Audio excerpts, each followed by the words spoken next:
తొక్కేగా అని తీసి పక్కన పడేసి బీరకాయ తొక్క పచ్చడి ఎలా ప్రిపేర్ చేయాలో చూద్దాం రండి.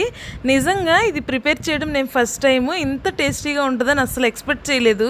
ప్యాన్ పెట్టుకొని కొంచెం ఆయిల్ వేసుకొని హీట్ అయిన తర్వాత 2 టేబుల్ స్పూన్ల పల్లీలు వేసుకొని ఫ్రై చేసుకొని పక్కకు తీసుకోండి. అదే ప్యాన్లో ఇంకొంచెం ఆయిల్ వేసుకొని 1 టేబుల్ స్పూన్ జీలకర్ర, 1 టేబుల్ స్పూన్ ధనియాలు, 4-5 పచ్చిమిర్చి, బీరకాయ తొక్క వేసుకొని ఫ్రై చేసుకోవాలి.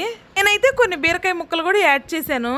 నేను తక్కువ క్వాంటిటీలో ప్రిపేర్ చేస్తున్నా కాబట్టి 4-5 పచ్చిమిర్చి సరిపోతాయి. మీరు మీ కారానికి తగ్గట్టు యాడ్ చేసుకోండి. ఇవన్నీ మగ్గుతున్నప్పుడే 1 టమోటాను కూడా కట్ చేసి వేసుకొని టమోటా మెత్తగా అయ్యేంత వరకు మగ్గించుకొని గ్యాస్ ఆఫ్ చేసుకోండి. ఇప్పుడు ఇవన్నీ చల్లారిపోయిన తర్వాత మిక్సీ జార్లో వేసుకొని కొంచెం సాల్ట్ వేసుకొని మిక్సీ పట్టుకోవాలి.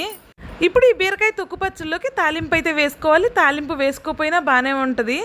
తాలింపు కోసం కొంచెం ఆయిల్ వేసుకొని ఆయిల్ హీట్ అయిన తర్వాత తాలింపు గింజలు, దంచిపెట్టుకున్న వెల్లుల్లి, కరివేపాకు, కొంచెం పసుపు యాడ్ చేసుకొని ఈ పచ్చడిని అందులో కలుపుకోవడమే.